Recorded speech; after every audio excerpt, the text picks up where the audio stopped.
¿no? Vida, enfermedad o muerte. Cuando hablamos de un bien común, de un derecho humano, pues esencial, fundamental para la vida del planeta, pues de los ecosistemas y de pues toda la humanidad, la sociedad que vivimos, ¿no? Eh, ¿Cuánto tiempo tenemos? Digamos algunas 5 minutos para responder la... Muchas gracias, Eugenia. Eh, bueno, nosotros consideramos desde la organización social civil en la que yo colaboro y por el trabajo que hacemos en la defensa de los derechos humanos y la defensa también de lo que nosotros llamamos el territorio, los territorios, que uno de los principales problemas, los que estamos en este momento eh, hablando, ¿no? De esta situación del agua, pues aquí en el área metropolitana de Guadalajara, pero hablando en general del estado de Jalisco o del país, para nosotros una de las principales problemáticas es el modelo de gestión y administración de agua. Un modelo que ya es añejo, que pues, en algún momento por el desarrollo, por el crecimiento del país y del estado de Jalisco, pues era necesario pues, este modelo basado en grandes obras de infraestructura. Sin embargo, consideramos que es un modelo que no responde, digamos, a la situación mundial, climática, hídrica, ambiental, la que atraviesa nuestro planeta, donde nos hemos ya, como humanidad, hemos sobrepasado de los 10 pues, elementos esenciales que sostienen la vida del planeta, hemos sobrepasado como humanidad 7. Eh, y uno de esos es justamente el agua limpia. Entonces estamos en un momento muy grave como Estado, como país, como planeta, en donde las consecuencias las estamos sintiendo, las estamos viviendo, desde luego también la madre tierra, los ecosistemas, y donde hay circunstancias al sobrepasar estos límites que sostienen la vida que son irreversibles.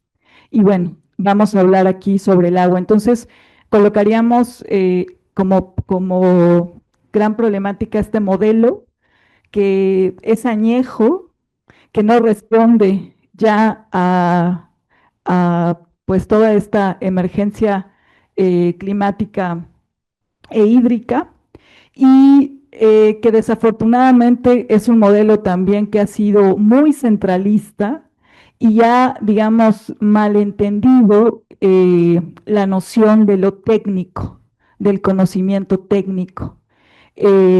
Y lo ha centrado pues en obra ingenieril, en técnico desde ese saber, pero no ha incorporado otros elementos interdisciplinarios que son necesarios cuando hablamos de una problemática tan compleja como es el agua.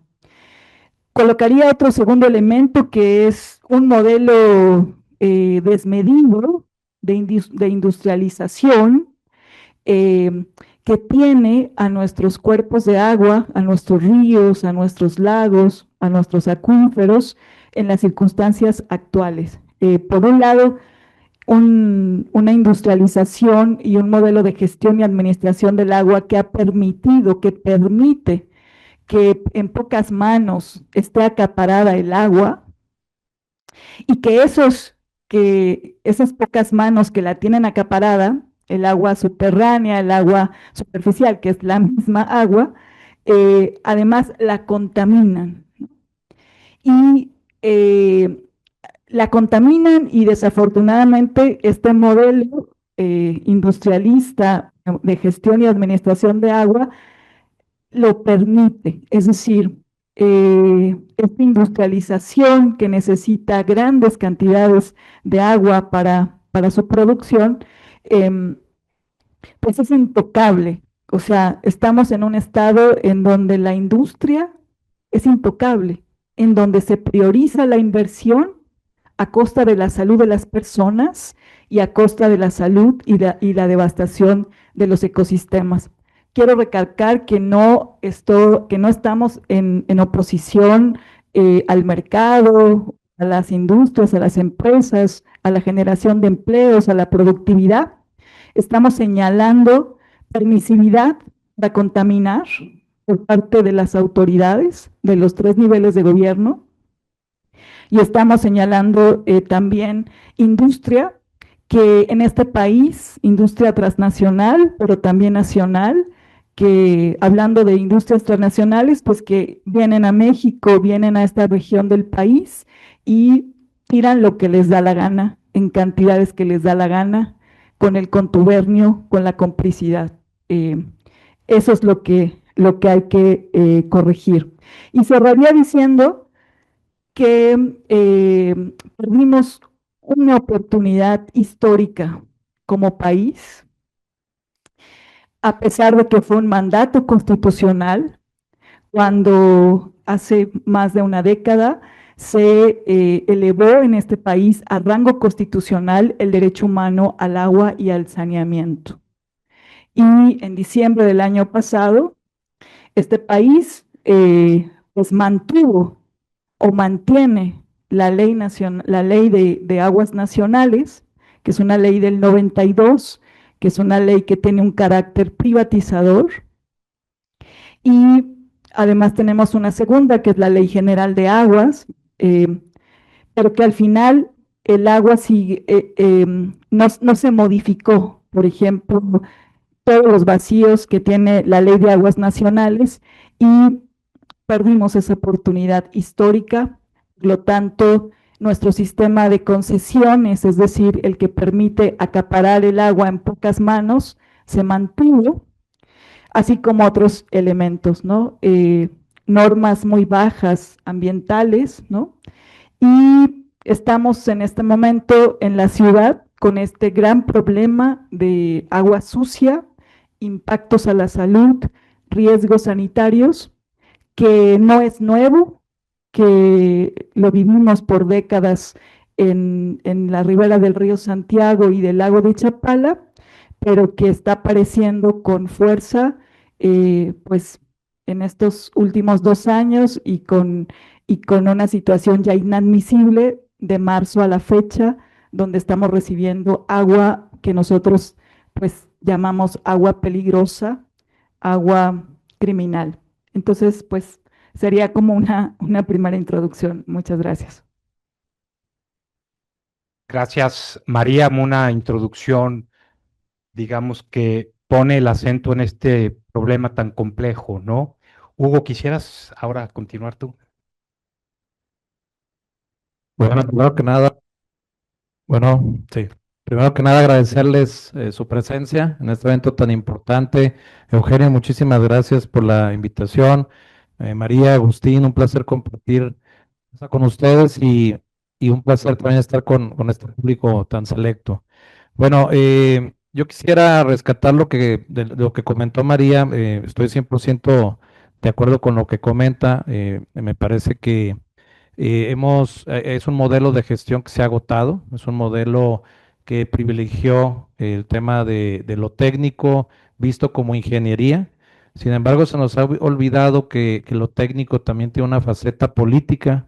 Hay una viabilidad política, hay una viabilidad económica, hay una viabilidad ambiental y una viabilidad social.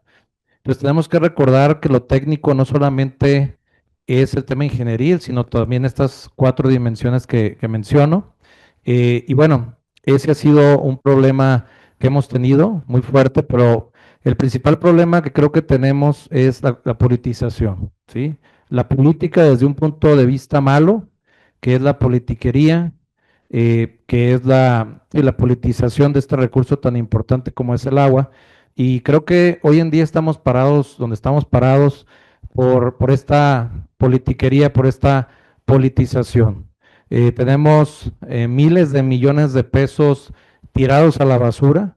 Tenemos muchos ejemplos que ustedes conocen, el caso de Arcediano, el caso de la presa El Purgatorio, que pues no sirve para nada actualmente, el caso de la presa El Zapotillo, también para mí un elefante blanco prácticamente, una presa pues que dejó muchos problemas sociales, dejó mucho desgaste político, costó varias veces lo que tenía que costar en un inicio y actualmente no trae agua a Guadalajara. Entonces, a mí me parece muy lamentable esta situación y esta situación no solamente se ve en la infraestructura.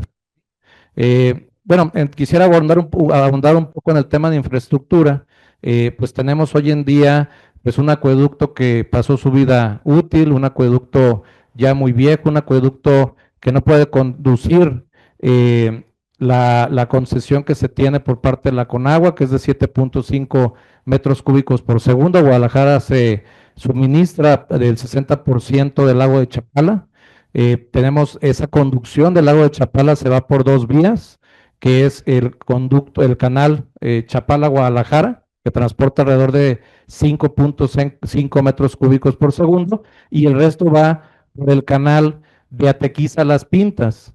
Y es ahí en ese canal a cielo abierto, donde muchas empresas, como lo dijo María de manera muy valiente, y yo la respaldo, pues tiran sus contaminantes sin ninguna consecuencia. Como bien lo dice ella, se ha privilegiado el desarrollo industrial por encima de la salud de las personas. Coincido con ella que estamos muy lejos de estar en contra del desarrollo económico, sin embargo, no a costa de la salud de las personas. Hoy en día se busca como solución un bypass para evitar la contaminación bueno, para evitar si la contaminación que hay en el canal de las Pintas, cuando el verdadero problema sería, o la verdadera solución sería dejar de contaminar. ¿Están de acuerdo? Suena muy lógico, pero es totalmente complicado. Hay gente valiente como María que lo señala. Y bueno, yo coincido totalmente con ella. Tenemos otro 30% del agua que viene de pozos que están sobreexplotados. No tenemos medición de qué tan sobreexplotados están porque no se hace la medición. Es algo muy preocupante. Y ahorita obviamente todo el agua que tomamos pues está saliendo de esos pozos. Estamos sacando más agua de esos pozos todavía.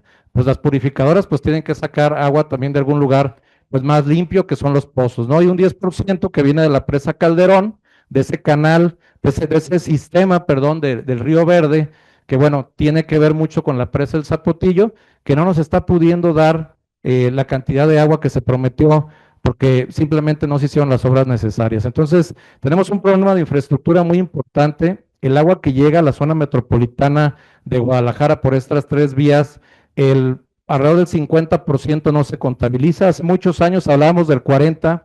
Las autoridades no les gustaba ese dato, hoy en día se reconoce incluso un 50% por parte de la propia autoridad, y ese 50% de agua no contabilizada, pues es agua que se va en fugas, es agua que se va en tomas clandestinas, hay que decirlo, y es agua que simplemente no se mide, ¿sí? Y de la que se mide, no se cobra tampoco. Entonces tenemos una cartera vencida que ustedes han escuchado mucho de 20,000 millones de pesos, de los cuales ya se reconoció que son recuperables 3,000 millones de pesos de 40 y tantos mil millones de pesos que se necesitan para resolver el problema. Entonces realmente está muy complicado, el metro cúbico por segundo está en 29, el costo, y cuando se cobran solamente 19 pesos en promedio, es decir, el organismo operador ir a 10 pesos por cada metro cúbico que suministra la ciudadanía. Entonces es un problema de varias aristas, es un problema de infraestructura, como que ya me señalé, es un problema de contaminación, es un problema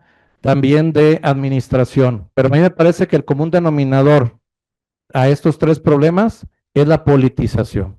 Es el mayor contaminante y el mayor problema que tenemos y urge solucionarlo, perdón, quitándoles a los políticos las decisiones sobre el agua. Esa sería mi primera participación, Eugenio. Muchas gracias. Muchas gracias por tu intervención. Así que nos quedamos con el regreso de la sustitución de los políticos en estos cargos tan relevantes, ¿no? Y pasamos contigo, Agustín, para tu primer lectura. Muchas gracias, gracias por la invitación. Un saludo a todos. Eh, bueno, yo creo que en todos los aspectos de tu planteamiento hay un problema. Hay un problema de gestión, no tengo la menor duda. Hay un problema también de la condición natural del territorio, un problema de escasez, un problema de no saber adaptar la sociedad y la economía a lo que es esta región del mundo, y también un problema de conocimiento, de información. Me parece que yo vería incluso peligroso decir que no es un tema que deba ser de los políticos. Sí tiene que ser de los políticos, pero entendiendo la política como una cosa muy diferente, entendiendo la política como algo que implica que una sociedad se hace las preguntas importantes y plantea las soluciones, que un problema como estos implica el largo plazo. Un problema como estos implica una visión integral del territorio, una visión integral de los intereses, una visión integral de cuál es el camino que la ciudad está siguiendo, si es este camino adecuado o no para el futuro. ¿Cuáles son además los datos que tenemos respecto al futuro inmediato de Guadalajara? Que es muy evidente que es una crisis de información, porque, por ejemplo, uno advierte que la ciudad, de acuerdo a todos los pronósticos, va a llegar a una estabilidad poblacional en unos 20 años, 25 años tal vez en 6.5 millones, no más de 7 millones de habitantes. Estamos cerca de los 6 millones y consideramos que el censo del 20 ya pasaron 6 años. Estamos seguramente cerca de los 6 millones como área metropolitana. Y bueno, sigue siendo un motor de esta ciudad la industria inmobiliaria y la expansión. Aquí entro con otra cosa que también tiene que ver con el tema de la gestión. No solamente no planeamos a largo plazo, tenemos también una planeación que se contradice con lo que la economía está haciendo, porque desde hace 10 años ya nos quedó claro que es insano, es perverso este modelo de expansión metropolitana. 10 años que se publicó el programa de ordenamiento territorial metropolitano y 10 años en que las autoridades se ufanan de que lograron sacar de las 10,000 hectáreas de reserva, pudimos eliminar como 7,000. Entonces ahí están 3,000 que tienen además los derechos. Estoy hablando de memoria, por supuesto, no son los datos precisos, pero lo que quiero decir es que es un poco un ejercicio de hacerse tonto, porque hay una planeación ambiciosa que nos da un panorama de qué debemos hacer para corregir lo que esta ciudad está haciendo mal, y el triunfo parece ser que ya logramos que algunas zonas de riesgo, que algunas zonas inundables, que algunas zonas muy alejadas dejen de estar dentro de la posibilidad del desarrollo de tanto inmobiliario habitacional como el industrial o de otros tipos, y a 10 años no puede ser esta la respuesta. Es muy pobre. Es muy pobre, el mercado sigue imponiéndose, el mercado de corto plazo, un mercado que como es de corto plazo, no está advirtiendo los costos de este crecimiento, no los va a pagar ese mercado llega, construye, vende, se va. Llega otro, tuviste un problema en este fraccionamiento, hacemos otro fraccionamiento, en vez de decir, ¿qué hacemos con lo que ya está? Hay un dato estremecedor. Tenemos en el área metropolitana, de acuerdo a los datos más recientes que yo conozco, 250,000 viviendas solas. 250,000 viviendas que en su mayor parte se construyeron en los últimos 20 años y que son parte de lo que fue esta expansión en Tlajomulco, en Zapopan, en El Salto, en Ixtlahuacán de los Membrillos, en el mismo Zapotlanejo, hacia Tala, más afuera de la ciudad, en el Arenal. O sea, es increíble. Tenemos ciudad fuera del área metropolitana. El Arenal tiene un gran fraccionamiento pegado a la cabecera municipal, que ya tiene la tercera parte de la población municipal y que se llenó de gente de Guadalajara que fue a comprar su vivienda ahí. Entonces, este fenómeno expansivo, no es cierto que lo detuvimos, no es cierto que generó políticas racionales por parte de los municipios. Esto es lo primero que tendríamos que entender. Esta nación se está obedeciendo, que estamos simulando que nos importa y no estamos cambiando esta tendencia que tiene la ciudad. La ciudad va a tener cada vez más viviendas solas, sencillamente porque no vamos a necesitar tantas viviendas y porque donde las necesitamos, la vivienda está muy cara. El otro tema, el anverso, sí, la densificación, pero ¿dónde se está densificando? ¿Quién puede comprar lo que se densifica? Bueno, y luego sí, se les dan los vocacionamientos. El CIAPA dice, tenemos agua disponible. Pues sí, pero resulta que esas zonas que se están densificando tampoco tienen los habitantes porque no hay quien las pueda comprar.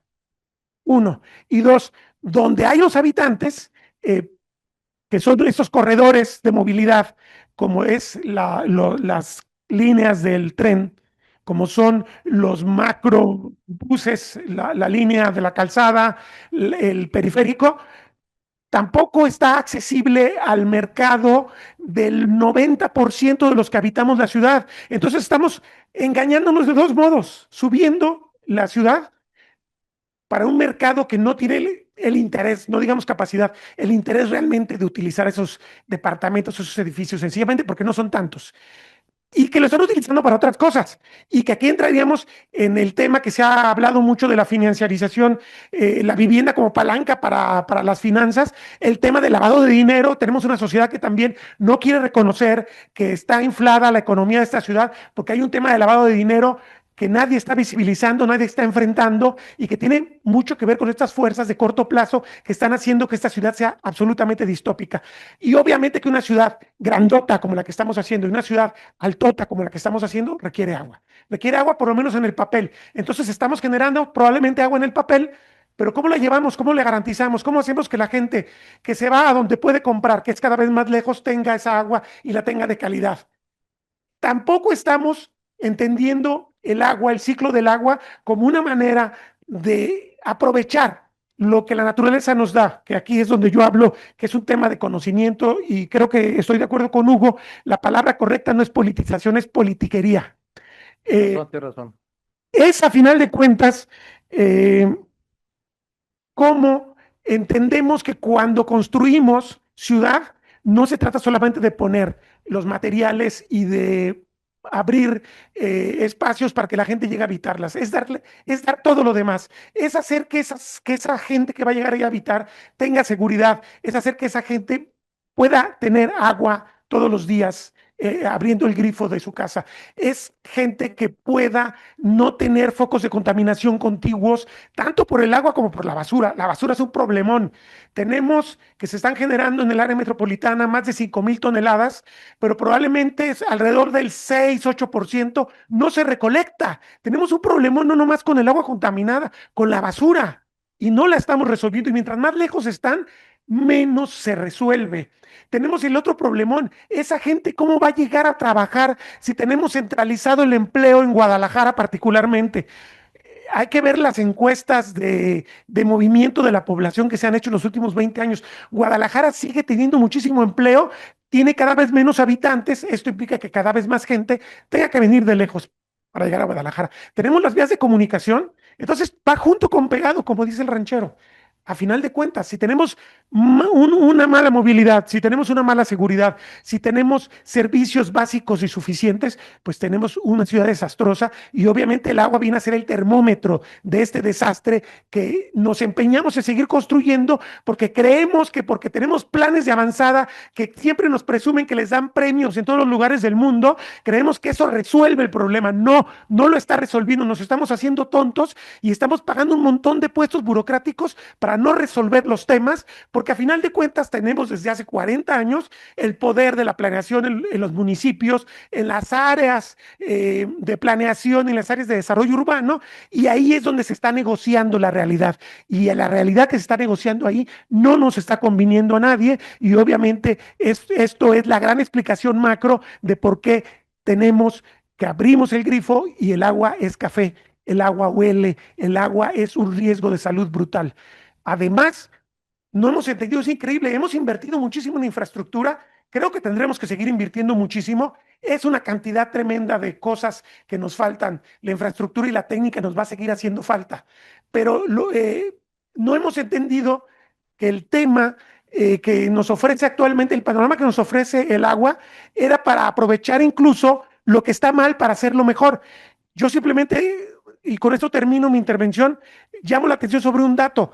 Teniendo de 8,000 a 11,000 litros por segundo de agua contaminada, no la estamos aprovechando para el reciclaje, no la estamos incorporando en la economía. Un poquito lo que empezó bien, que me parece que eso es el camino adecuado, con la famosa línea morada desde la planta tratadora del ahogado hacia la industria del salto. Ese tendría que ser un camino muy ambicioso, porque probablemente cuando reutilicemos bien el agua nos daremos cuenta que tal vez ya tenemos que dejar de pelearnos, de quitarles el agua a los salteños, de quitarles el agua a los chapalenses, de quitarles el agua a mucha gente, y quizás el agua que tenemos ahorita sea la suficiente si aprendemos a usarla bien. Entonces sí es un tema de instituciones, de gestión, de voluntad política, de valor y de dejar, sobre todo, de creer que podemos seguirnos haciendo tontos con esto. Y aquí veo a Marco y creo que es inevitable también mencionar que el agua subterránea es otro gran tema.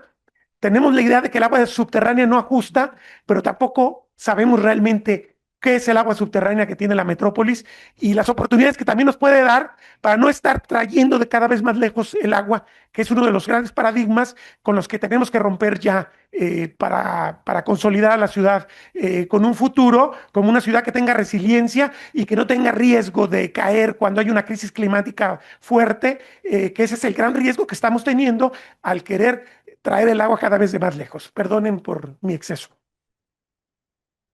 Gracias, Agustín, por tu muy clara intervención. Y comparto contigo en que el modelo de expansión urbana es uno de los problemas más graves. Simplemente para darnos una idea de la magnitud, Guadalajara desde 1990 ha perdido 260,000 habitantes. El área metropolitana entre 2010 y 2020 creció 16% su población, pero el municipio de Guadalajara perdió 7% en ese mismo periodo de población. Y de hecho, el centro histórico, considerando un diámetro de 1 kilómetro en torno al Parque Morelos, perdió casi lo doble que el promedio del municipio, cerca de 13%. Es decir, es muy claro este efecto dona en donde la población de Guadalajara está siendo expulsada hacia la periferia. De estos 260,000 tapatíos que ya no viven en Guadalajara, solamente 90,000 se fueron a vivir a Tlajomulco de Zúñiga, ¿no? En donde tenemos 70,000 viviendas desocupadas. En Guadalajara ya debemos andar cerca de 50,000 viviendas habitadas, quizá un poco menos. El país en su conjunto tiene cerca de 6 millones de viviendas desocupadas. Entonces sí tenemos que poner el acento en revisar este modelo en el que no podemos continuar esta expansión del territorio urbanizado como hasta ahora lo hemos hecho. A continuación, Hugo, me gustaría hacerte una pregunta. Si fueras gobernador por un día y, tú, y tuvieras que tomar una sola decisión en los próximos 5 años para garantizar la seguridad hídrica de Guadalajara, ¿cuál sería y qué costo político, económico y social tendría? Qué difícil, ¿eh? Qué golazo. A ver. Ay, híjole, qué complicado. Sí me agarró un poquito en curva. Em, bueno, yo creo que lo primero que haría, primero reconocer que lo que dice Agustín me parece una precisión conceptual muy importante. Creo que la política es algo muy bello y es algo somos animales políticos, como decía Aristóteles, y me parece algo muy noble y muy bueno la política. Y como él bien apunta, el problema es la politiquería, que es lo que nos ha llevado a esta situación, ¿no? Yo, para evitar esa politiquería, si fuera, el gobernador, ¿verdad? Por un día, como dice aquí Eugenio, yo lo que haría, pues, sería hacer una reforma a la ley del CIAPA, que de hecho la estamos impulsando actualmente, les pedimos que se unan a este proyecto, hacer una reforma en la cual nos ayude a evitar esta politiquería. ¿Y qué propondría muy en concreto? Propondría una reforma que nos permita que la Junta de Gobierno del CIAPA sea una Junta de Gobierno realmente ciudadana. Actualmente la Junta de Gobierno está compuesta por 15% ciudadanos, y 85% políticos. Yo lo que haría es dejar una junta de gobierno ciudadana en la cual el 60% sean ciudadanos y el 40% políticos. Ciudadanos en el entendido de que sean personas que sean conocedoras, obviamente, del tema del agua. Esa sería una primera acción. Y también que el director general del organismo operador, en este caso CIAPA, pues no sea electo por mi gobernador, sino que sea electo por esta Junta de Gobierno Ciudadana. Y que sea bajo un concurso de oposición, que sea con ciertas bases, con ciertos niveles de conocimiento. No estamos en contra de ningún perfil. De hecho, considero que han sido buenos técnicos los que hemos tenido.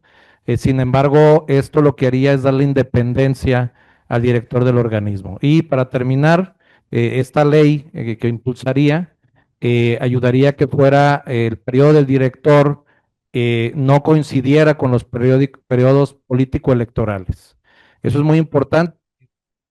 Duré 7 años en el cargo para que no se traslape ni con las presidencias municipales ni con la gobernatura, y que eso sucedería cada 42 años, y que los miembros de esta Junta de Gobierno Ciudadana también tengan un cambio escalonado, ¿sí? Para que nunca tengamos la misma Junta de Gobierno, sino que nos asegure que nos asegure planeación y ejecución en el largo plazo. Eso haría como gobernador, si estuvieran un día.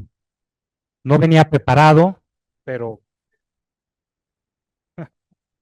gracias, Hugo. Y María, una pregunta para ti. Más allá de la disponibilidad del agua, ¿cuáles son las consecuencias que su desigual distribución y mala calidad tienen sobre la salud, la economía familiar y el acceso efectivo de los habitantes a este derecho básico del agua?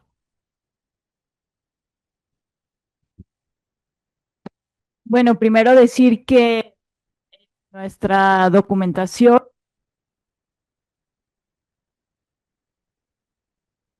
en nuestra, sí, en nuestra documentación y trabajo que hemos realizado, por lo menos 500,000 personas en el área metropolitana de Guadalajara no están conectadas ni al CIAPA ni a ningún sistema municipal. Esto lo que nos dice es que efectivamente, pues además de todo lo que ya se ha señalado en la primera ronda, vivimos o tenemos un modelo de agua que es pues inequitativo, ¿no? Y eso es importante mencionarlo porque como responsabilidad, ¿no?, del Estado mexicano, y en este caso particularmente de los municipios, pero también de la federación y de los gobiernos estatales, pues tienen esa obligación de garantizar estos dos derechos humanos, el agua y el saneamiento, y que son derechos fundamentales que están ligados automáticamente a otros derechos.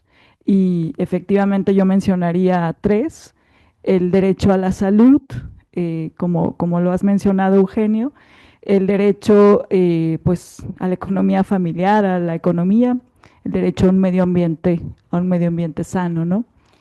Y pues creo que lo que no ha sucedido, y si yo fuera gobernadora por un día, ¿qué haría? Un poco lo ligo. O sea, creo que las autoridades no han reconocido por décadas, y en este momento de la problemática actual en el área metropolitana de Guadalajara, que tenemos un gravísimo problema de salud pública, y que esta problemática pues tiene que ver por la contaminación ambiental, no solamente al agua, desde luego también al aire, desde luego también al suelo. Y ya Agustín mencionaba, por ejemplo, el tema de los residuos. No hemos hablado también del el grave problema de la deforestación, ¿no?, que tiene todo que ver también con impactar el ciclo el ciclo del agua. Entonces creo que es importante que se empiece desde ahí, que realmente se reconozca que hay un problema de salud pública derivado por contaminación ambiental y que se actúe en consecuencia. Y en este sentido, hemos exigido, hemos propuesto que para atender la problemática actual en la metrópoli, una de las primeras etapas que se tiene que realizar es justamente atender la emergencia. Y la emergencia significa agua limpia, agua segura, salud y desde luego participación social, o lo que Hugo está proponiendo, que también desde el trabajo que realizamos estamos llamando la democratización de nuestro agua, la ciudadanización, en este caso del CIAPA, del organismo operador, y que tiene todo que ver con eso, con que tengamos las y los ciudadanos voz y voto. La ciudadanía representada en los diferentes sectores, actores, y en este caso, al hablar del organismo operador, desde luego también los trabajadores. Los trabajadores están ausentes, los trabajadores operativos del CIAPA están ausentes de esta junta de gobierno y pues hay una silla en la junta de gobierno para la ciudadanía que no sabemos. Fue una señora la que se vio en la última junta de gobierno, porque no sabemos qué colonia representa, si lleva la voz de la sociedad, a quién representa, no lo sé. Entonces creo que eso es fundamental. Lo que se ha demostrado en esta coyuntura, particularmente de agosto, digo, de marzo a la fecha, es que el agua que está llegando a nuestras casas es agua riesgosa, es agua que tiene contaminación bacteriológica, particularmente coliformes fecales. Eso está también comprobado con lo poco que el gobierno ha mostrado sobre análisis, estudios del agua. También que hay presencia de metales pesados en el agua que está llegando a nuestros hogares, diferentes metales pesados, particularmente nos preocupan dos, que es el mercurio y que es el plomo. Hemos encontrado que el agua, en su mayoría, hemos hecho análisis comunitarios de agua junto con nuestros colegas de ITESO y una red de monitores de calidad de agua que existe en Jalisco, en la región Valles y Lagunas, y otra organización que se llama Resistencia Civil por el Valle, que es también de esta región Valles. Hemos encontrado que en más de 90 colonias, de alrededor de más de 200 análisis de agua, el agua no presenta cloro, el agua que llega a nuestros hogares, y bueno, otro tipo de sustancias. Todo eso tiene impactos directos a la salud, impactos que sentimos de manera inmediata en relación a la contaminación bacteriológica, y hemos documentado más de 1,500 casos de enfermedades que tienen que ver con enfermedades dermatológicas, gastrointestinales y también de las vías respiratorias, que son muy lógicas, que son muy obvias al recibir, digamos, un agua que pues no es segura, un agua que es riesgosa. Pero nos preocupa, desde luego, las sustancias tóxicas y peligrosas, que no las desechamos, que las bioacumulamos y que las consecuencias no son inmediatas. O sea, las consecuencias no las vamos a ver en un mes, al día siguiente, en unas semanas. Y sí que quiero mencionar también que en una reciente visita del relator de residuos tóxicos de las Naciones Unidas a México, vino hace unos meses, no visitó el río Santiago o la ribera del lago de Chapala, pero este relator documentó 1,112 sitios de zonas de sacrificio, es decir, de zonas extremadamente devastadas por esos procesos de industrialización y con graves consecuencias para la salud. Y creo que lo que no podemos permitir es que se normalice la enfermedad. Y no podemos permitir que se normalice el agua sucia. Y cerraría diciendo que lo que nosotros hemos encontrado en estos análisis comunitarios es que agua que no presenta ninguna característica, agua en estas condiciones, que no presenta ninguna alteración, hemos encontrado contaminantes. Y desde luego también en agua turbia, en agua sucia. Los análisis que hemos hecho, no todos tienen que ver con el agua que llega de Chapala. Es otro dato importantísimo. Hemos hecho análisis, estas 90 colonias están redistribuidas en los 4 municipios, Guadalajara, Tlaquepaque, Zapopan y Tonalá, pero no necesariamente están recibiendo agua de Chapala o de esta contaminación, digamos, por el canal de Atequiza o el canal abierto. ¿Eso qué nos indica, no? Que hay deficiencias en la potabilización, clarísimos, que hay contaminación cruzada y que pues hay este abandono, este descuido del que ya se habló en la primera ronda, ¿no? O sea, un sistema operador de agua que tiene una crisis muy profunda, o la más aguda en los últimos 7 años, pero que viene también de un poquito más atrás, este desmantelamiento, este abandono, y un sistema pues que también ha estado inmerso en corrupción, que creo que es otro elemento que si yo fuera gobernadora, tocaría. Es decir, está perfectamente documentado, lo tenemos documentado, la corrupción alrededor del agua, que no es ajena del CIAPA, pero hablando particularmente del organismo operador, de por lo menos los últimos 12 años. Corrupción en niveles administrativos, en lo que tiene que ver con lo financiero y también con lo técnico.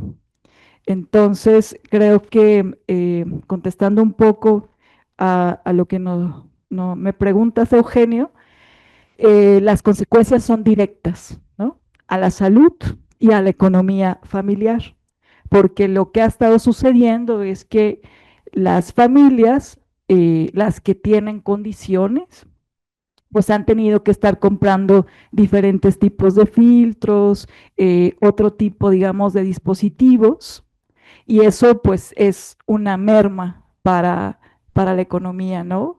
Y ahorita pues estamos en un momento en el que para nosotros lo más importante en este momento es que las autoridades estatales realmente se abran al diálogo y a la construcción entre todos los actores y entre todos los sectores, porque el problema es tan grave con todos los elementos que se han dicho en la primera ronda y muchos otros que faltan, que las autoridades no lo van a poder resolver solas, ni con los 3 niveles de gobierno. Las autoridades necesitan de los empresarios, de los académicos, de los especialistas, de los trabajadores, de las organizaciones de derechos humanos ambientales del territorio, de las y los vecinos. Es una problemática en donde todas y todos podemos aportar Y lo que nosotros desafortunadamente hemos encontrado y hacemos ese exhorto a las autoridades es a que realmente eh, se abran los canales, ¿no? Para atender adecuadamente la problemática, pero entre todos los sectores, ¿no? Entonces, creo que eso es clave y ese es un llamado, pues, fundamental, ¿no? O sea, no debe de haber puertas cerradas, no debe de haber oídos sordos, porque estamos hablando de la vida, ¿no? Gracias, María. Y antes de cederle la palabra al público, por si tienen alguna observación, alguna pregunta o comentario, cerraríamos esta primera ronda con Agustín. Le vamos a dar su día de gobernador para que no se sienta mal y nos pueda decir, digamos, por dónde iniciaría a resolver este problema del agua en el corto, mediano y largo plazo. ¿Qué acciones te gustaría ver implementadas? Bueno, de entrada no te lo acepto. O sea, es absurdo. Es que esto refleja muy bien el modo en que creemos que actúa la política, los políticos, los líderes poderosos, que parece que traen una varita mágica y que todo es una cuestión de voluntad suprema. La verdad es que el problema del agua es tan serio que requiere un plazo largo y un día no sirve, salvo que me des 5 años para prepararme, que consulte a toda la gente que sabe del tema y que yo llegue ya con un documentote para garantizar cierta cosa. Ahora, por ejemplo, si tú quieres que se convierta en ley algo, no lo puedes hacer tampoco en un día, porque ni modo que en ese día los diputados digan vamos a votar lo que este señor nos diga en un solo día. Entonces, tendría muchísimas complejidades alcanzar esto en un solo día. Lo que creo es que debemos entender que ya no son los políticos todopoderosos, los políticos llenos de carácter, llenos de ínfulas de grandeza, los que van a resolver este tema. Este tema, como bien lo dice María, es un tema de toda la sociedad discutiendo, toda la sociedad construyendo políticas de largo plazo. Y en todo caso, lo que yo podría hacer en un solo día es que ese gran documento de planeación que se garantice a 50 años, como un señor hace poquito nos dijo que nos había garantizado agua para 50 años, yo diría el documento para 50 años, con la diferencia es que yo no les voy a prometer lo que no se cumpla, ¿verdad? Entonces, que ese documento de planeación fuera observado por todas las siguientes administraciones, más allá de las diferencias, que esté bien consensuado, que esté consolidado, que estén todas las voces ahí pues debidamente sopesadas y que el conocimiento de la realidad sea lo que prime, porque digo, la democracia evidentemente es que todos tenemos derecho a tener una opinión, pero eso no significa que todas las opiniones valgan lo mismo. Entonces necesitamos conocimiento científico profundo que pueda vertebrar lo que la gente quiere. A veces la gente sabe lo que quiere, pero no sabe cómo. A veces sí. Bueno, el conocimiento científico tiene que ayudar para construir el qué en los cómo. Entonces tendríamos que tener algo bien sustentado. Ustedes me dirían, pues tenemos 10 años con el PodMed, hablando de lo que yo abordé hace unos momentos. Pues sí, pero es que el PodMed no se le dio un poder verdadero. El PodMed sigue siendo opcional, siguen siendo las áreas de desarrollo urbano de los municipios las que deciden si dan permisos o si los permisos que vienen de mucho tiempo atrás, porque además les avisaron a sus cuates, viene un plan, un programa muy fuerte, saca tu permiso antes para que puedas decir que ya había de manera previa pues un derecho adquirido. El derecho adquirido es una cosa también terrible para el desarrollo urbano porque estamos viendo de 10 años para acá cómo los derechos adquiridos siguen destruyendo la ciudad. Entonces, bueno, tendríamos que tener un plan así de ambicioso que previera este tipo de cosas también. De manera de que nos decidamos a que dentro de esa planeación de 50 años sepamos qué vamos a hacer exactamente cada año en infraestructura, en la construcción de una tarifa que realmente refleje el costo del agua y el derecho humano al agua. Tendremos que diferenciar entonces las tarifas, quién puede pagar qué a nivel social, en qué colonia se puede pagar de determinado modo y obviamente la ambición de que el agua de la llave pueda, cuando se abra, uno poner un vaso y tomársela y que no le pase nada. Si no tenemos esta visión de largo plazo de que el agua deba beberse, no vamos a resolver nada, porque cuando el agua se puede beber es cuando el agua realmente ya la resolvimos, o sea, ya es un asunto que le construimos a la gente una posibilidad. Por ejemplo, hablabas del tema económico. Estamos hablando de la gente que está comprando filtros, que es la gente que tiene dinero. La que no tiene dinero no los compra. Pero ¿qué hace la gente que no tiene un agua de buena calidad? Compra agua embotellada. Está demostrado que México es uno de los principales países consumidores de agua embotellada, al grado de que lo que pagamos en tarifa se duplica y hasta más con el agua para beber. Entonces, esto es una cosa sumamente perversa.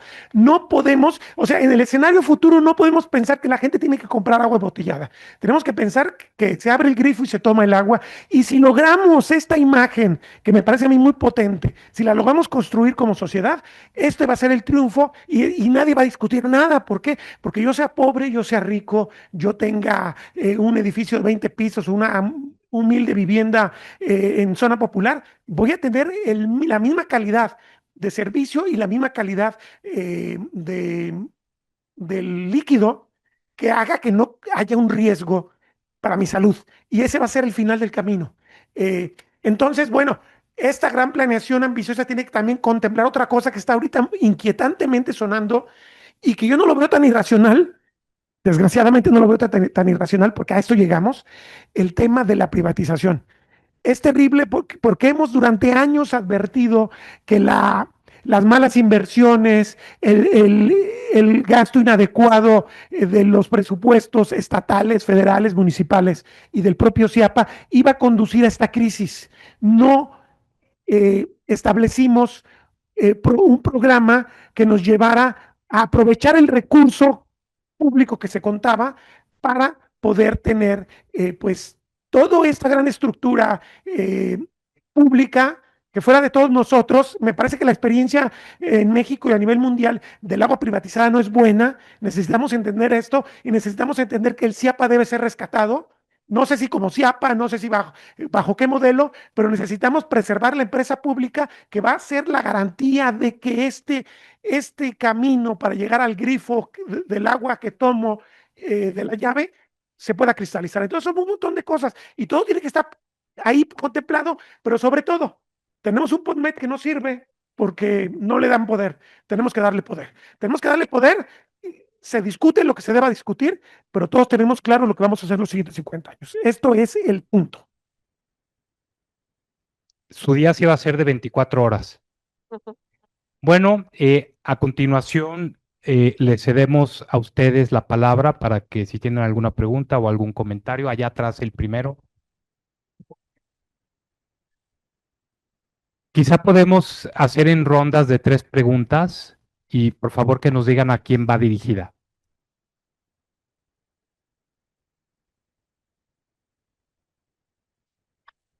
¿Qué tal? Buenas noches. Soy el arquitecto Miguel Casillas. Aquí veo unos muy buenos amigos. Gustavo, ¿cómo estás? Arquitecto Chiga, veo muy buenas personas que están muy bien preparadas en temas de agua. Salvador, ¿qué tal? Miguel Casillas, su servidor. Tengo algunos estudios con temas del agua y difiero con algunas cosas en en la expresión de politiquería. Tenemos una política pobre que genera pobreza en nuestro país o en nuestra ciudad. Eso nos está generando, por ejemplo, el agua que cuesta 29 pesos producirla y se cobra 19, lo que en realidad nos hace falta es tener la y reducir estos costos, perdón. Entonces, creo que estamos fallando mucho en la tecnología. Yo creo que ya todos estamos viviendo una nueva sabiduría por todos lados, pero no la estamos aplicando. Como humanidad, mejorar nuestra calidad de vida. Efectivamente, tenemos lugares donde están creciendo de forma desmedida y efectivamente tenemos un CIAPA obsoleto, no de ahorita, no de hace 10 años, de hace 40 o 50 años. De tratamiento que vayamos primeras tienen la misma bóveda, 70 años. Entonces, están en pésimas condiciones. De las 200 plantas, 25% está funcionando. Espero este comentario. Gracias.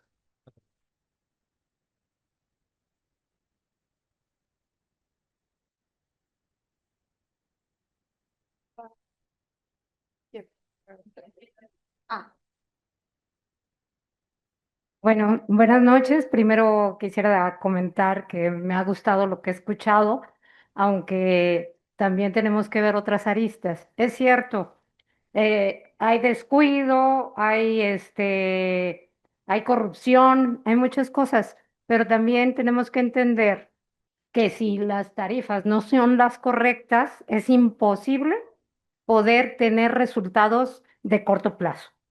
Ahorita se están buscando a lo mejor financiamientos por los lados que no se debe, que no se puede, que no se quiere, porque pretende también hacer negocio, ya lo sabemos. Eso es sabido por todos. La cuestión es, si tenemos que cambiar la ciudad, estoy de acuerdo con Agustín del Castillo que tiene que ser de largo plazo porque ese largo plazo nos implica que hay más seguridad en cuanto a los resultados al final. Ahorita tenemos que cambiar 8,000 kilómetros de tubería en la ciudad de Guadalajara. Si lo quisiéramos hacer, si hubiera todo el dinero que se necesita ahorita para hacerlo, imagínense la ciudad cómo estaría si de por sí el caos vial que tenemos ahorita y queriendo bombardear todas las calles para quitar la tubería de drenaje y de agua, 8,000 kilómetros, no podríamos salir de la casa a trabajar. Entonces, se tiene que ser un programa real, estricto. Como ingenieros o como arquitectos sabemos que que los proyectos deben de ser precisamente un proyecto, nace bajo el esquema de necesidad humana. Nuestra necesidad humana ahorita es tratar de cambiar lo que tenemos mal. Pero cuando empezamos con ocurrencias, hacemos puras cosas que no están bien hechas. El programa debe de ser real. Y como también estoy de acuerdo contigo, Hugo, que dices que el CIAPA debe de estar separado a las designaciones de gobernador. Yo había hecho un documento que se los entregué al CIAPA, al secretario de la Gestión Integral del Agua, al director en ese momento de CIAPA, de SEA. La cuestión es que el técnico debe de ser un técnico que realmente tenga todas las oportunidades de conseguir precisamente el dinero necesario para poder hacer lo que se requiera. Pero si yo les digo que en el sistema antiguo hay bombas, y hay aparatos eléctricos que le dan suministro eléctrico a esas bombas y son de 1897 y se inauguraron en el 1901, ¿están de acuerdo conmigo que eso es más de 100 años y que además los operadores hacen milagros, los de CIAPA, porque ellos tienen un taller en donde ya no hay esas bombas que las puedan comprar en el Home Depot? Esas bombas se tiene que hacer especialmente la pieza que hace falta. Entonces, ellos de verdad, si los ven trabajar es 24/7 y estamos teniendo agua gracias a ellos, porque están haciendo su trabajo, pero las condiciones de trabajo no les da para mejorar, porque se necesita una inversión terriblemente más fuerte de la que dicen, que 50,000 millones de pesos con eso lo harían. No es cierto. O sea, es más si queremos tener esto. Pero si hacemos un plan en donde sí se pueda estar rescatando tanto las plantas potabilizadoras y demás, tendrá que ser continuo y de muy largo plazo, no va a ser de 6 años, ni de 12, ni de 18, y etcétera. Pero sí tiene que haber un plan en donde puedan salir poco a poco los resultados, porque es imposible, técnicamente hablando, o cuánta gente van a meter a trabajar para que pueda ser posible esto si estuviera el dinero, porque yo les decía, Está muy fácil para lo del dinero, pues háblenle a Carlos Slim. Él siempre ha sabido que el agua iba a ser un problema y tiene dinero. Lo que no va a poder ser, le digo, porque yo he trabajado 40 años para ellos, no va a poder ser corruptela, porque él sí no se presta a eso y además cuando él ha hecho con el fondo, lo que es la fundación de Telmex, él busca las escuelas y demás y los demás construyamos, pero ellos les da en especie todo, no les se los da por dinero. Entonces, la cuestión es buscar precisamente esos esquemas en donde hayas, cuando menos tengamos la seguridad de que va a existir el dinero necesario para hacerlo, pero es de largo plazo, no es de corto plazo.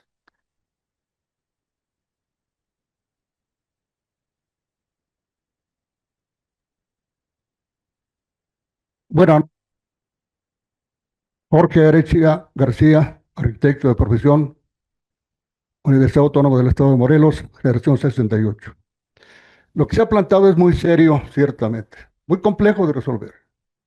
¿Por qué es complejo de resolver? Porque en política de entrada, ¿qué capacidad requiere el candidato a ser presidente municipal, gobernador o presidente de la República para ocupar el puesto? Con que sea simpático, le caiga bien a la gente y va para adelante. ¿Qué conocimientos tiene? No importa.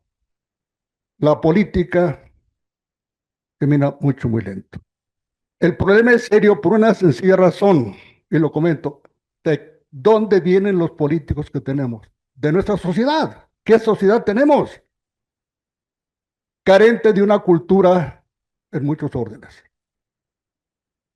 La naturaleza de un centro de población, señores, si no se conceptúa como tal, por eso estamos padeciendo lo que tenemos. Es un organismo vivo integrado por órganos y sistemas ubicados cada uno de ellos, los órganos y los sistemas, en donde deben de estar para generar el desarrollo. El problema es que confunde la gente desarrollo urbano, señores. Desarrollo quiere decir crecimiento vigoroso. Ese solamente se da en los organismos. Lo que tenemos es desparramamiento urbano para donde apunta la nariz, carente de una planeación y de una configuración de centro de población como organismo vivo. No ha sido fácil. ¿Cuántos arquitectos e ingenieros han tenido la oportunidad en el proyecto y en la construcción de una ciudad? ¿Cuántos? Yo estoy en un colegio que se llama Colegio de Arquitectos y Urbanistas del Estado de Jalisco y les pregunto, ¿cuántos de ustedes han participado en una ciudad? Ninguno me contesta que sí. Jorge Arechiga sí tuvo esa oportunidad en Ciudad Lázaro Cárdenas, que tardó 25 años el proyecto en elaborarse. Lo arrancamos en 1972 con base en ese concepto que les estoy comentando. Tristemente viene la participación del político, que es hoy en día Lázaro Cárdenas. Arrancó con un complejo o con un concepto como el que les acabo de comentar en base a Melchor Ocampo, el fondo legal. Vamos, lo fundamental, viene el cambio, desbaratan a todo el equipo y hoy en día Lázaro Cárdenas está desparramado en todos los sentidos, para todas partes. Complejo para surtir de agua. El problema del agua, señores, no hay más agua que la que tiene la Tierra, que es 1.735 millones de kilómetros cúbicos. 2% quedó en los casquetes están deshaciendo, 97% en los mares y solamente el 1 quedó formando los acuíferos profundos, que no se recargan, que no se les puede infiltrar el agua. Aquí en Guadalajara es común escuchar a la gente y a profesionistas, la ciudad de Guadalajara se inunda porque las aguas de lluvia no se infiltran. ¿Cómo se van a infiltrar? A la velocidad a la que caen de más de 10 metros por segundo y millones de metros cúbicos. En Guadalajara caen más de 1.100 millones de metros cúbicos de agua y se les deja ir olímpicamente a la barranca y se construyen colectores y drenajes profundos para que sea más rápido en vez de aprovecharla. Quienes hemos partido del supuesto de captar las aguas de lluvia, porque es el único caudal cierto que hay en los continentes, no hay otro, mientras siga lloviendo, aprovecharlas. Las inundaciones se dan, ¿por qué razón? Porque se taparon los ríos que existían, sus cauces, sus cuencas, tanto en la ciudad de Guadalajara como en la Ciudad de México. Y el ejemplo terrible de desperdicio, pues arrancamos en México. Se soterró una serie de lagos integrantes, y primero iniciaron los fundadores y después pues, los españoles o los demás, y taparon esos lagos. Aquí en Guadalajara, ¿cuál es el problema? ¿Dónde están los ríos que vienen de la primavera hacia abajo? El río Atemajac es el más visible. Por eso la ciudad se inunda y no les interesa hasta ahorita más profundamente el problema. Tenemos un proyecto muy serio para aprovechar las aguas de lluvia, bajar las inundaciones, con una red de cárcamos, aprovechando la forma que sin haberlo planeado se formó. La avenida López Mateos es un río caudaloso porque está captando las aguas que vienen desde el poniente.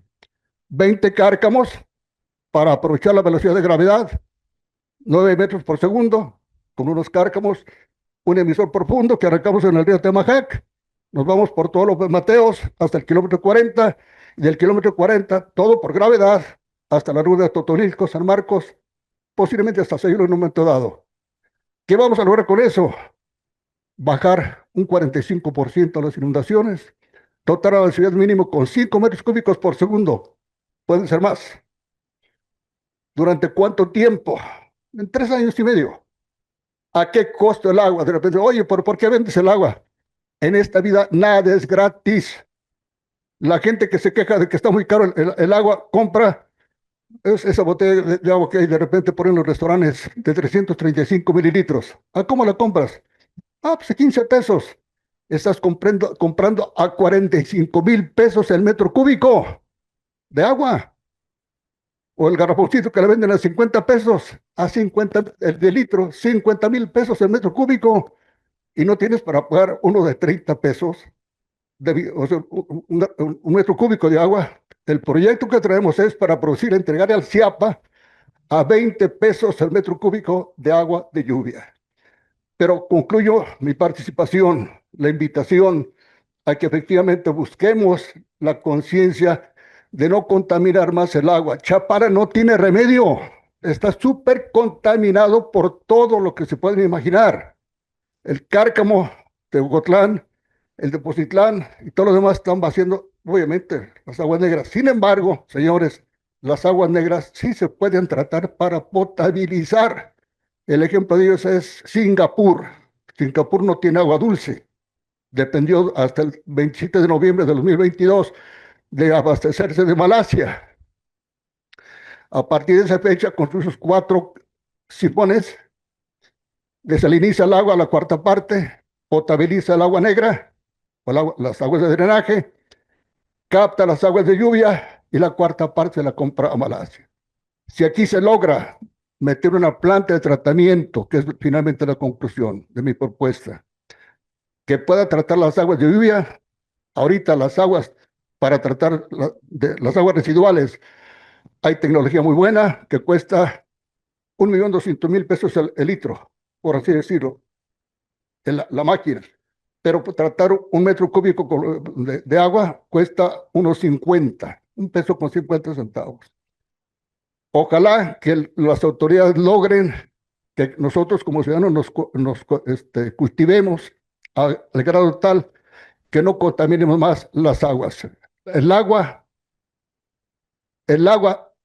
profunda ya se acabó propiamente, ya no hay más y los puedo iniciar. La laguna de Totolú, 21 manantiales de agua termal, ¿dónde están? Ya se secaron. Quedan 4 que eran manantiales, ya no lo son. Chimulco, era un manantial. A 13 metros de profundidad están sacando el agua. Agua caliente.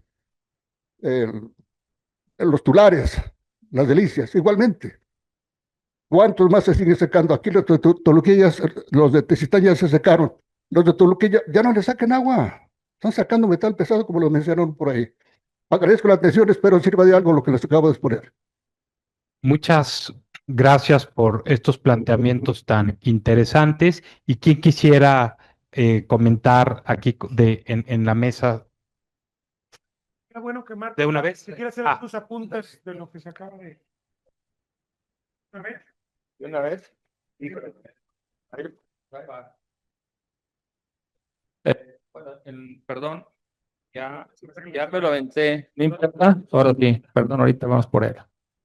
En lo que sí, de lo que Hugo por ahí comentó al principio, lo único que difiero es que sí es importante que al frente de cualquier institución, ah, y sobre todo técnica, sí debe tener el perfil adecuado. Pongo como, por ejemplo, y aquí la mayoría me va a entender bien, el director el encargado o el director o que decide qué trabajos hacer de una constructora, no es ni el contador, no es el abogado, o es el ingeniero o es el arquitecto. ¿Estamos de acuerdo? Entonces, si no tiene las bases necesarias para el tema hidráulico, no tiene las tablas para tomar decisiones. Entonces, agrégale esto, que ese perfil debe tener integridad, se complica demasiado. Entonces, nada fácil. En lo otro, coincido con Agustín en lo que la incultura domina la toma de decisiones. Desde que yo recuerdo que se formó la Conagua, la mayor asignación de recursos se direcciona a obras de infraestructura superficial, cuando realmente la mayor cantidad de agua que puede ser accesible es el agua subterránea. Y yo lo puedo comprobar eh, bastante, ¿no? Hablando un poco de Tezistán, de Toluquilla, ¿cómo te explicas que no tiene recarga cuando los caudales de los pozos, sobre todo, por ejemplo, en Colomos, hay pozos que te dan 30 litros por segundo y se mantienen porque están dentro de esos flujos preferenciales? Entonces, no es que se esté secando. Otro, la manera en que Conagua genera los balances de disponibilidad es sobre las rodillas, no sobre un análisis serio, no con pruebas, no con geofísica. Realmente, entonces, estamos en esa incultura, ¿sí? Zapotillo costó más de 30,000 millones de pesos, un elefante blanco, y que con solo 1,500 millones de pesos hubieras conseguido esos 3 metros cúbicos por segundo, ¿sí? Entonces, ¿cómo te explicas que tienes alrededor del complejo volcánico de la Primavera más de 400 metros de toba tala, que es un suelo poroso? Que tienes niveles en los pozos cercanos a la estructura, entre 20, 40, ya en la parte más baja sí tienes los niveles a 150, como 100 metros más o menos. Ahí por galerías ya los tienes a 90 y se va disminuyendo los niveles, ¿no? Entonces, creo que hay que tener el conocimiento, ampliar un poco, y siempre lo he dicho, y sobre todo en los tomadores de decisiones, es que tú tienes que saber lo necesario de todas las disciplinas que rodean lo que tú desarrollas. Si no, jamás vas a poder enderezar el camino. Hace 4 semanas, ah, otro colega, Josué, y su servidor, estuvimos con el director del organismo. Le presentamos algunas ideas, dijo, vamos a darle continuidad y todo el rollo y bla, bla, bla. Han pasado 4 semanas o más, 5 semanas. Entonces, es algo, a veces digo las cosas y puedo herir susceptibilidades, algo que también Agustín comentó. O sea, como ciudadanos nos debemos a una sociedad, estamos de acuerdo, ¿no? Algo que yo he cuestionado es los colegios, discúlpenme, pero ¿cuál es la función de un colegio de agremiados profesionistas? ¿Cuáles son algunas tareas que deberían de, de hacer? Pues, sí, creo que dejamos mucho por ahí que desear porque pareciera que en un momento somos juez y parte, ¿o me equivoco? Entonces, ahí lo dejo.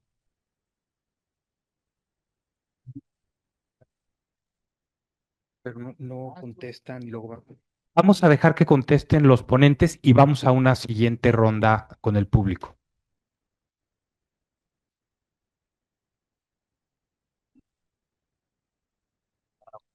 Eh, Sí, sí, muchas gracias. Yo quisiera pues, tratar de contestar globalmente lo que se comentó.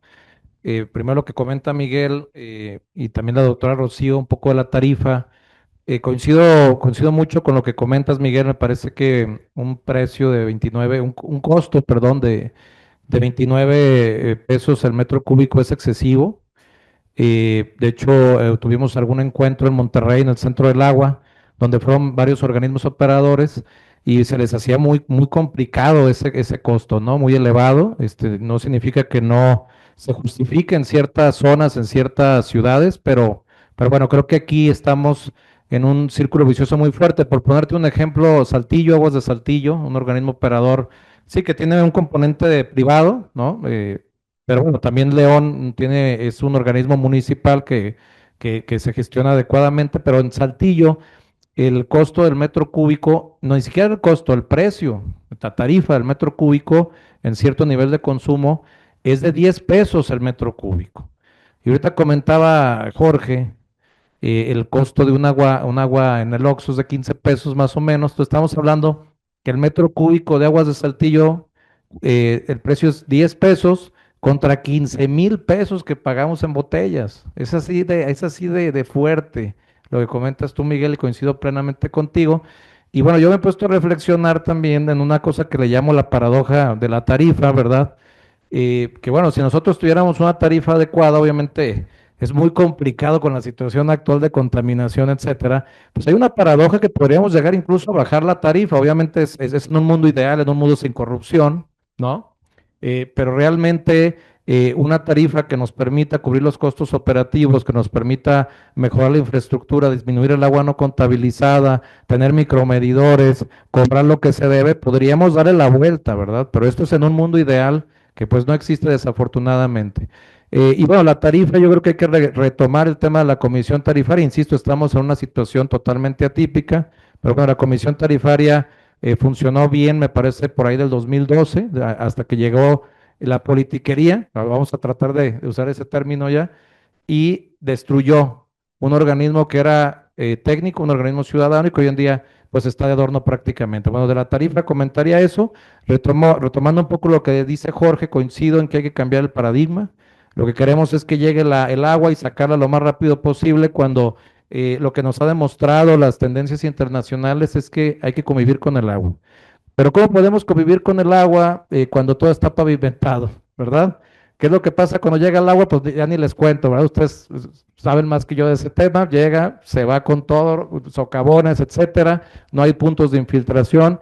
Tenemos que retomar lo que se está haciendo en otros lugares como los sistemas urbanos de drenaje sostenible. Ustedes como arquitectos están muy familiarizados con este tema y aparte embellecen las ciudades. Nos ayudan a evitar ida de calor. Tenemos que entrar a despavimentar también, ¿eh? Suena quizás muy loco, pero hay que hacerlo. Eso es lo que está pasando. En Hong Kong se hizo, en Hong Kong, no, en Corea del Sur, en Seúl, perdón, en Seúl se hizo ya esto. Se destapó un río que era una avenida donde pasaban muchísimos carros. Hay que entrarle a estos temas ya, ¿verdad? Entonces, yo comentaría eso y Marco, pues va muy ad hoc a lo que tú comentas, es decir, pues, que esos puntos de infiltración, pues necesitamos eh, llenar esos mantos acuíferos, perdón por si quizás el término no es lo adecuado, y efectivamente coincido contigo plenamente en que se requiere un perfil que sepa hidrología y que sepa estos temas para dirigir una responsabilidad tan importante, y creo que los conocimientos que tienes tú son muy importantes para lograr esto. Sí, creo que no podemos perder de vista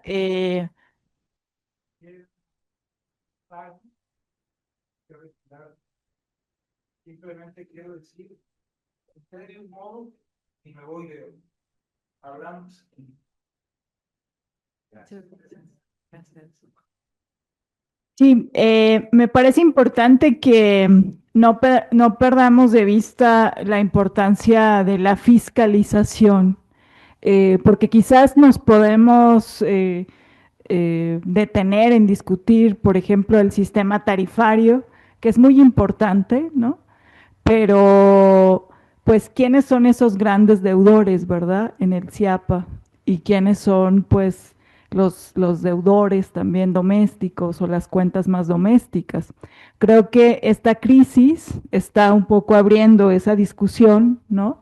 De los grandes deudores, pues que son también instancias estatales, ¿no? Que lo fueron por años, por décadas. Es decir, y todo eso tiene que ver con responsabilidades, ¿no? Entonces ahorita se está haciendo esta política por parte del CIAPA de la cobranza, ¿no? Que es obviamente importante porque son los recursos, digamos, para poder seguir rescatando el organismo, pero no podemos perder de vista en un sistema tarifario que hablamos de dos derechos. El agua es un derecho y el saneamiento es un derecho.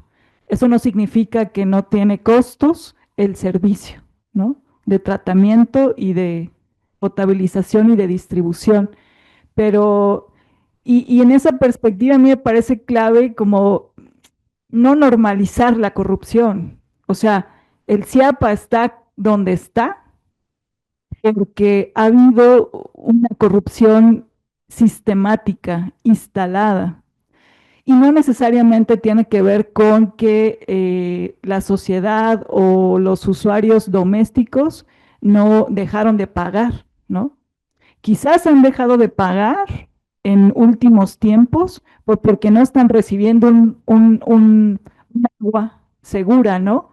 Pero creo que eso es muy importante y yo sí pondría el centro en los organismos fiscalizadores. ¿Quién fiscaliza a quién?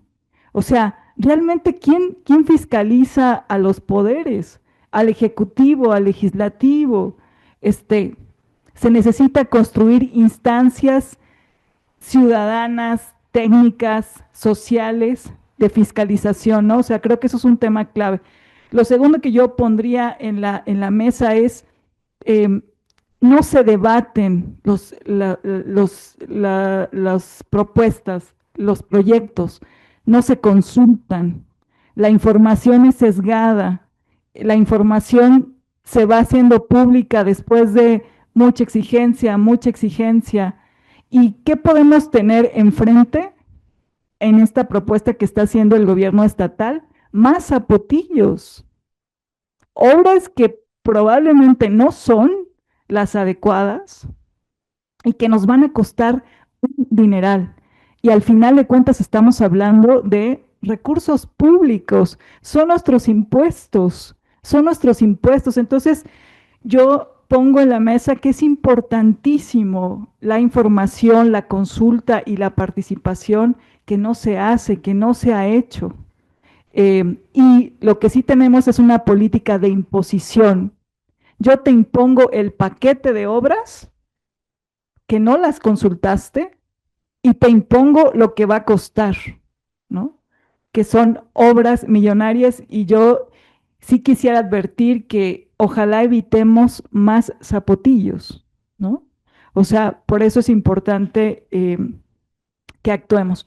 Y por último, me parece fundamental que hablemos sobre el agua subterránea, ¿no? ¿Quién tiene el agua subterránea?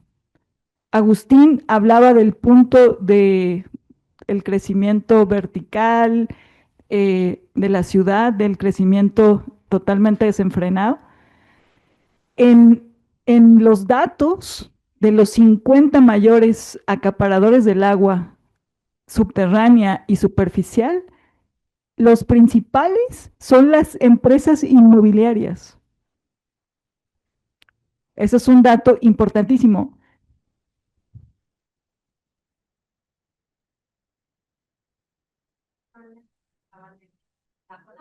Exacto. Y estamos hablando también, yo cerraría diciendo que es importantísimo que no lo profundizamos, ¿no? Yo creo que da para otra mesa, el carácter público de la gestión del agua, ¿no? O sea, ¿qué significa la gestión pública del agua? ¿Qué significa la gestión comunitaria? Y que la salida no necesariamente tiene que ser la de la privatización, la de la entrega del agua a la iniciativa privada, que ya la tiene. O sea, la iniciativa privada tiene acaparada el agua en pocas manos, pero aquí estamos hablando de rescatar el organismo operador, el más grande de este estado, y yo cerraría diciendo de aspirar, no de aspirar, o sea que nuestro irrenunciable es el agua potable. O sea, yo comparto completamente con Agustín. Son inadmisibles las declaraciones de las autoridades de salud. Pues en México es que el agua nadie se la bebe. Inadmisible. Entonces nuestra lucha tiene que ser esa. Ese es nuestro irrenunciable. Agua potable. Adelante.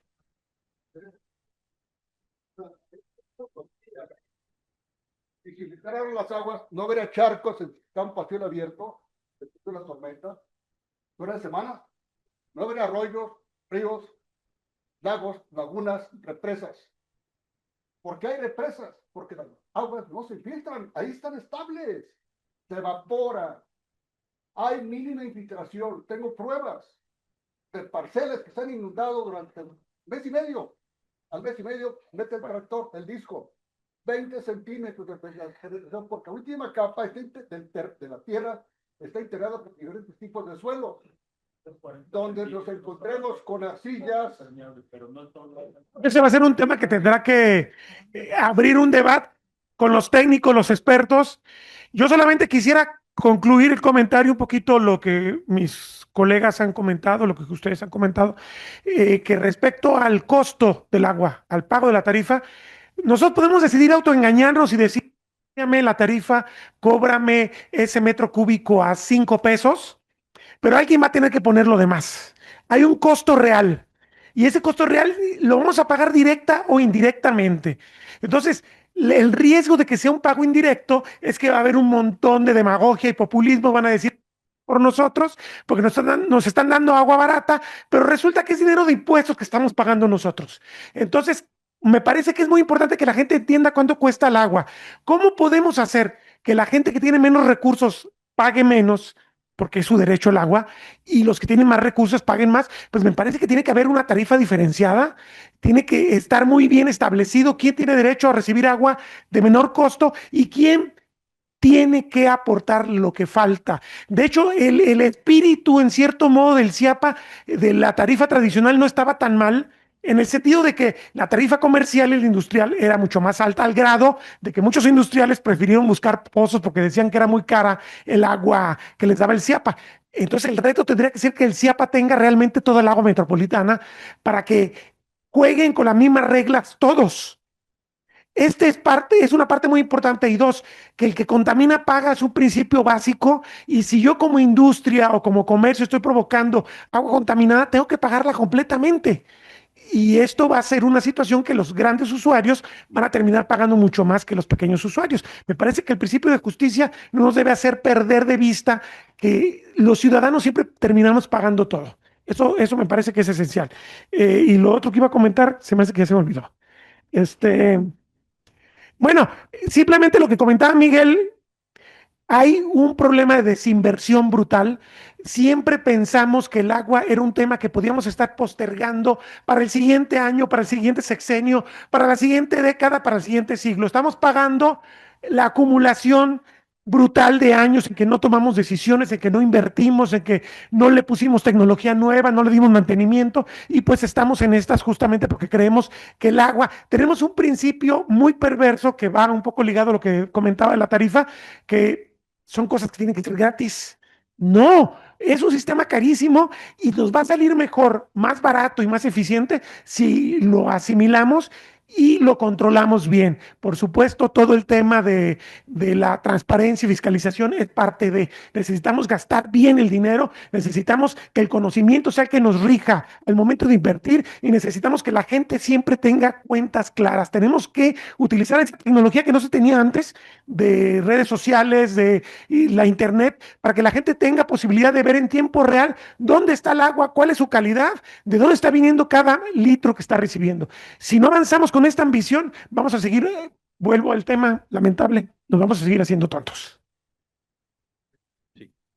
Antes de ceder la palabra aquí atrás a la señorita que quisiera hacer una intervención, tenemos un comercial que María quisiera hacerles una invitación.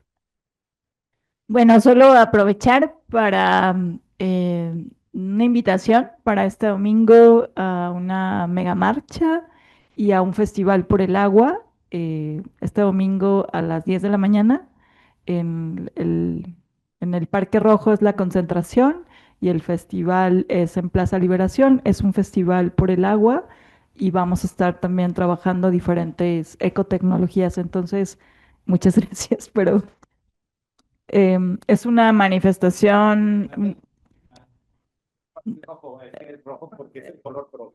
es el Parque Revolución o Parque Rojo. Sí, de ahí a Plaza Liberación. Entonces, bueno, perdón por el comercial, pero importante. Sí,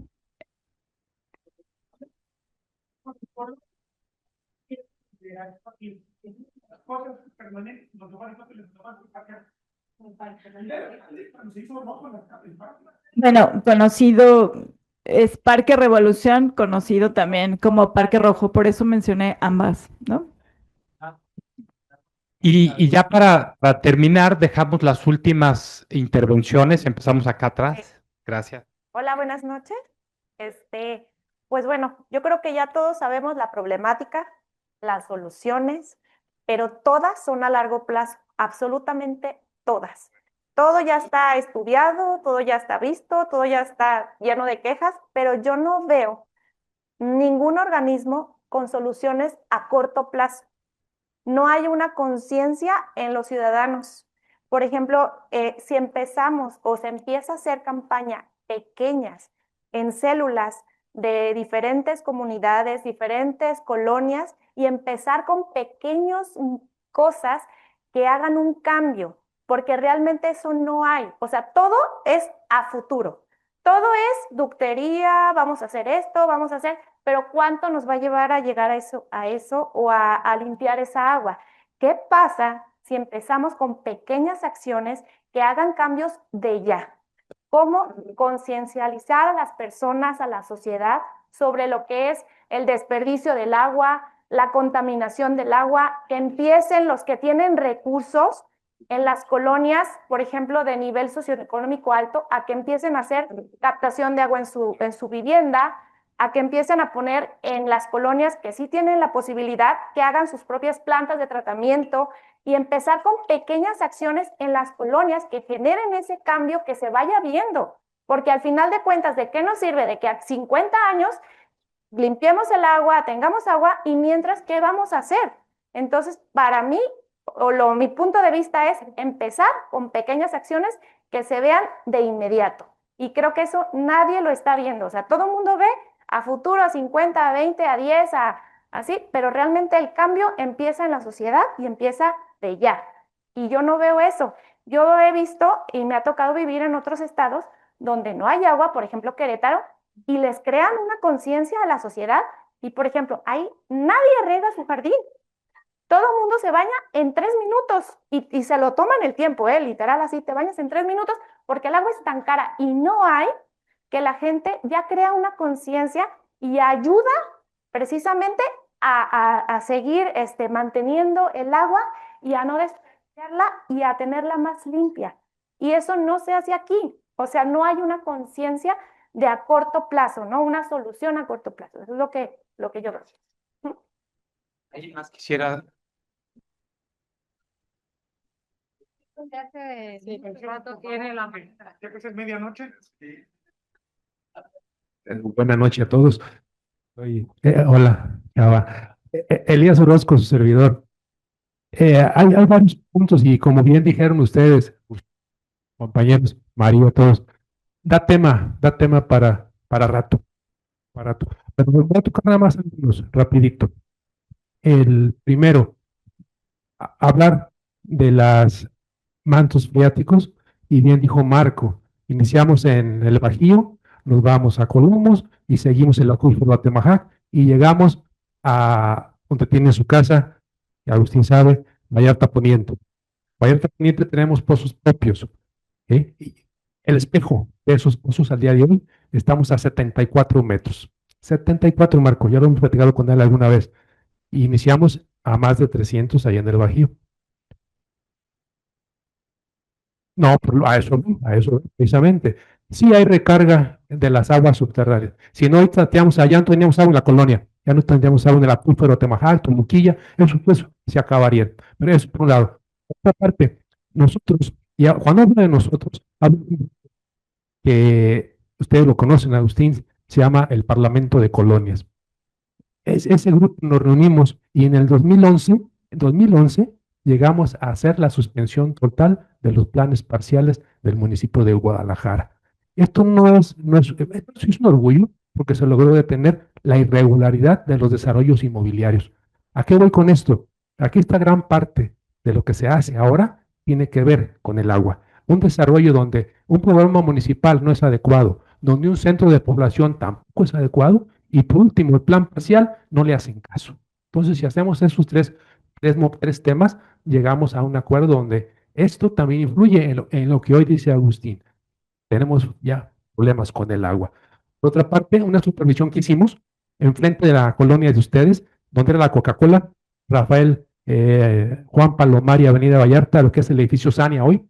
Fuimos con Poder Judicial, fuimos con policía, nos dejaron entrar, 2010 fue eso. Y llegamos a ver una excavación de más de 40 metros, con unos pilotes de cimentación que tenían más de 25 metros los pilotes y estaba brotando agua. Estaba brotando agua. No hicieron caso. Por cierto, ahí están los edificios, pero ahí está brotando agua. La otra, y esto Marco nos lo ha explicado bastante bien. Cuando uno construye, le dicen, hazme el COS a ciertas características, ¿sí? El COS, pero también se les olvida que eso es en la parte superficial, ¿sí? El coeficiente de ocupación del suelo sí te lo respeto, pero hacia abajo no te estoy respetando nada. Abajo tengo muros de contención, lo que decía de Sania, hay pilotes de cimentación, zapatas que están obstruyendo el agua subterránea. Hay agua subterránea que equivale al 95% del agua que tenemos. La superficial solamente es el 2%. Sí se pueden. Y estamos trabajando en ello. Y aquí va mi otra propuesta que decía la señorita aquí atrás. Ahora, Miguel, lo que decía ahorita. Somos un grupo multidisciplinario que estamos trabajando a hoy, a hoy. No a mañana, porque el agua potable no la queremos en 30 años. La queremos hoy. El agua potable es para hoy. Y la responsabilidad directa es del gobierno. Darme agua hoy. Pero nosotros como grupo multidisciplinario estamos trabajando. Ya desglosamos las 2.229 páginas que trae el mamutreto que presentaron al Congreso del Estado. Ya se desglosó y estamos por concluir. Ya llegará la invitación. Exacto, exacto. A punto de entender esas 2.229 páginas en 5 temas. ¿Sí? No se contradicen. Eso sí, eso sí. No diagnostican nada, no diagnostican nada. Aquí estamos diagnosticando más que lo que hay 2.229 páginas. Pero ya llegará en su momento que los invitaremos a todos, Agustín, a todos, María, para que sepamos la conclusión, y eso es allá, no es para dentro de 3. Yo creo que en unos días más lo presentaremos, esa conclusión, el inicio donde ya hay legisladores interesados, tenemos también proyectos con colegios que ser parte, y no como dijo Marco, que no levanten la nada más, sino que sean parte crítica entre la autoridad y la población, como un colegio real de profesionistas. Y aquí me quedo, hay muchos temas más. Quería hablar también. Muchísimas gracias, Chava, contigo cerraríamos. Bueno, gracias. Bueno,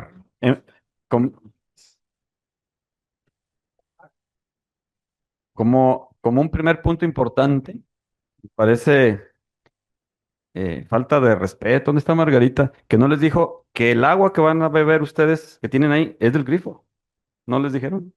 No sabía. ¿Miedo? No, un par de puntos rápidamente. Y como dice Agustín, ya es tarde, queremos irnos. Eh, me encanta la brutalidad con la que Agustín dice las cosas porque son así. Se agradece. quien diga, lo he escuchado, que el tema es muy sencillo, nadie que inicie una conversación, una discusión seria, empieza diciendo, es que es muy fácil, nomás hay que hacer esto. Eso no existe en la vida real. Es un tema complejo, es cierto, son diferentes formas de abordarlo. Creo que una no quita la otra, es cierto, se requieren acciones inmediatas, rápidas, soluciones prontas, pero es un tema para planearse a 20, 30 años, eso me queda claro. Y en ese sentido, quisiera abonar a que tomemos un poquito de distancia, que este no es un tema del sistema me refiero al sistema intermunicipal, al CIAPA. No es ese tipo de sistema el que tenemos que analizar. Tenemos que analizar el sistema, el pacto social en el que vivimos en nuestro país. De nada serviría tener una integración de una junta de gobierno, por ejemplo, del 60% de ciudadanos, si no hay capacidad creada en los ciudadanos. Tenemos ciudadanos apáticos, sin conocimiento, sin participación, y no es porque no quieran, es porque no tienen las capacidades creadas. ¿Y a quién le conviene que no haya capacidades creadas? Al que tiene el manejo del sistema. Necesitamos empezar con que el ingeniero Elías y su equipo de parlamentarios generen capacidades en los ciudadanos para que participen e incidan y cambiar el sistema. El sistema, el de arriba. Muchísimas gracias. ¿O no? Me da mucho. Querido, ya 3 segundos. Órale. Bueno, número uno, como información un poquito a lo que comentó María, los grandes acaparadores, ¿no? Hay que comentarlo. Para empezar, se dice que entre el 70 y el 80% del uso del agua es agrícola, ¿no? Entonces, hay que entender esto, que los grandes acaparadores se asesoran, esa es la diferencia. No es que estén acaparando el agua, hay agua para todos, por así decirlo, entre comillas, pero desgraciadamente la institución pública, estoy hablando de los 3 órdenes de gobierno, es, repito, es la incultura del ciclo completo del agua, así de sencillo. Entonces, ajo. Ahora, ¿de qué hay que hacer? No, o pronunciarse y darle a la institución lo que debe de hacer, no tenemos por qué decirle cómo hacer las cosas. O sea, realmente para eso se le encargó. Sí sabemos que puede hacer muchas cosas y que puede atacar varios frentes, puede rehabilitar los pozos, que eso no se tendría que abarcar el mayor porcentaje del dinero que necesitan. O sea, puede arrancar varias cosas, rehabilitación de pozos, rehabilitación de instrumentación, empezar los estudios, empezar parte del acueducto. O sea, no va a ser todo en el largo plazo, ¿no? La reposición de las tuberías también lo puede hacer de manera paulatina. Entonces, hay cosas que se puede hacer, pero algo importante, ya lo dijimos, los perfiles no son los adecuados y que realmente tiene una importante cantidad de mano de obra administrativa y por reportes de hoy mismo, de Zapopan llegó mucha gente a Chiapas. ¿Por qué? Ya lo saben. Por acá quería hacer un par de comentarios, por favor. Sí. Quiso esperarse a cerrar para... Sí, gracias. Pues un comentario muy rápido. En los últimos 20 años he visto cómo la tendencia de las colonias, bueno, del sur de la ciudad y de varias colonias, se pavimenta la parte de la banqueta donde antes teníamos jardines. Digo, nosotros todavía tenemos jardín, pero he visto que es una tendencia y pues la gente simplemente lo hace, no sé por qué. Y bueno, hacer un comentario. Y una pregunta. Yo no lo he visto, tal vez sí existe, así como ustedes tres tienen ese el conocimiento y esa experiencia. ¿Hay algún frente o están haciendo algún frente o ya tienen algún frente común para que entre todos como sociedad podamos apoyarles, empujarles y llevarlo al Congreso o que podamos hacer alguna unidad y empuje o contrapeso para para el Congreso, para el gobierno, para el Chiapa, no sé cómo se diga, ¿existe algo por el estilo o algún plan? Gracias.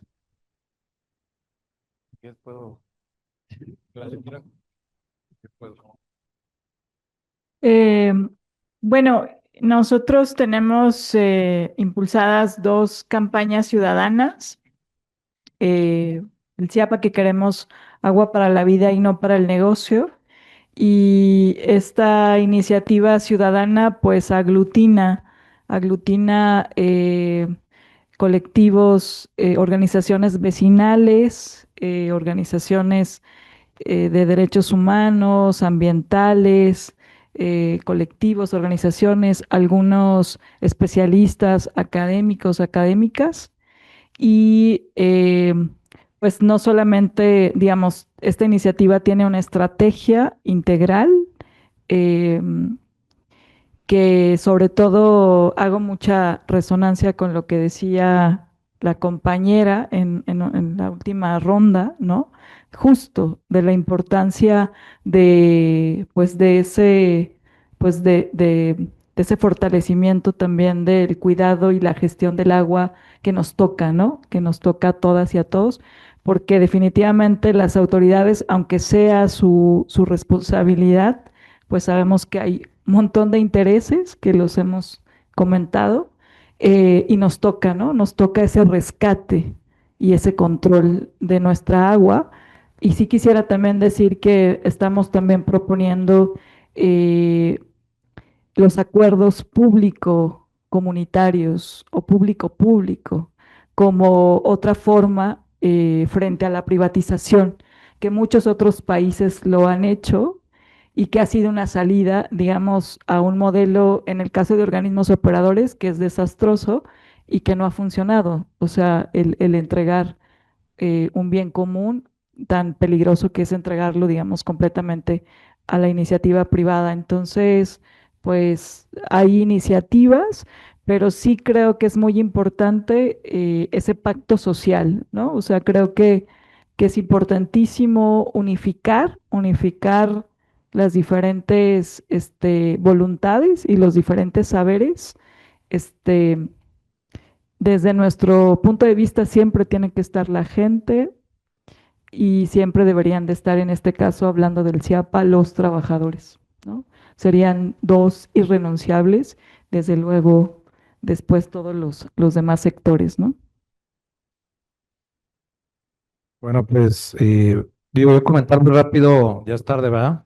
Muy rapidito voy a decir que bueno, existen diferentes modelos de gestión con diferentes modelos de gobernanza, vamos a decir, Asociación Público-Privada Saltillo, Aguas de Guazapal en León, que es municipal, y tienen muchos defectos todos. En su momento los organismos de Baja California fueron muy exitosos, Tijuana, Tecate, ahorita ya no son exitosos, fueron exitosos, Puerto Vallarta fue exitoso. En fin, yo creo que aquí lo que importa, pues, es lo que está detrás, que es un compromiso político, social, y una colaboración entre todos. Y bueno, contestando al cumplimiento que tengas, amigo. Ernesto, me parece una pregunta fundamental o un comentario fundamental. Nosotros tenemos un centro que se llama Centro de Ciudades Hidroadaptativas. Los invito a que revisen la página, se las mando ahorita con mucho gusto. Tratamos de generar un espacio donde participen varias universidades. Tenemos ya representación de TEC de Monterrey, de la Universidad de Guadalajara, de la Universidad Autónoma de Guadalajara también, de la propia Universidad Panamericana, de especialistas ciudadanos, también universidades extranjeras, Universidad de Toronto, Instituto Tecnológico de Georgia, Universidad de La Sabana en Colombia también. Y bueno, queremos tratar de unir ese conocimiento y están obviamente invitados César y nuestros colegas. Y hemos tratado también de generar un documental, se llama Cuando el agua calla. También es un anuncio que quería darles para que ya algunos lo han visto, pero bueno, vale la pena que lo vean. Y ese fue un esfuerzo también de incluir a varios sectores de la sociedad, incluso a las personas de Un Salto de Vida. Ahí participa Agustín, por ejemplo, Josué Sánchez Tapetillo, Juan Pablo Macías, etcétera, y varias universidades.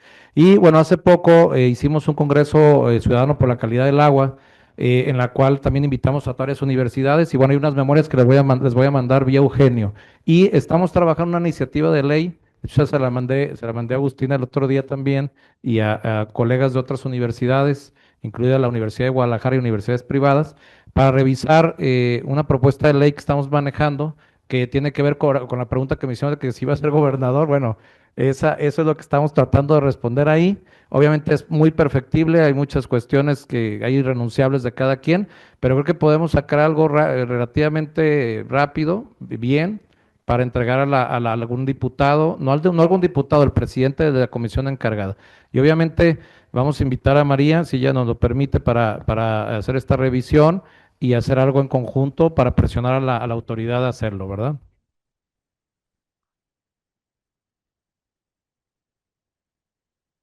Bueno, pues desafortunadamente se nos agotó el tiempo, queda abierta la invitación para tener, si así lo desean los participantes, otra mesa más adelante, o incluso yo me atrevería a proponer una mesa con el tema de las inundaciones, que está relacionado y donde comparto con que hay muchas políticas muy innovadoras que se están llevando a cabo en otros países que podrían ser de tremenda utilidad para Guadalajara, pero por lo pronto esta noche me gustaría cerrar agradeciendo María, Hugo, Agustín, tres de los expertos en la ciudad eh, en materia de agua y de otros muchos temas que pues están empujando desde la organización y la difusión de conocimiento e ideas a resolver este problema tan grave que nos aqueja en varios frentes.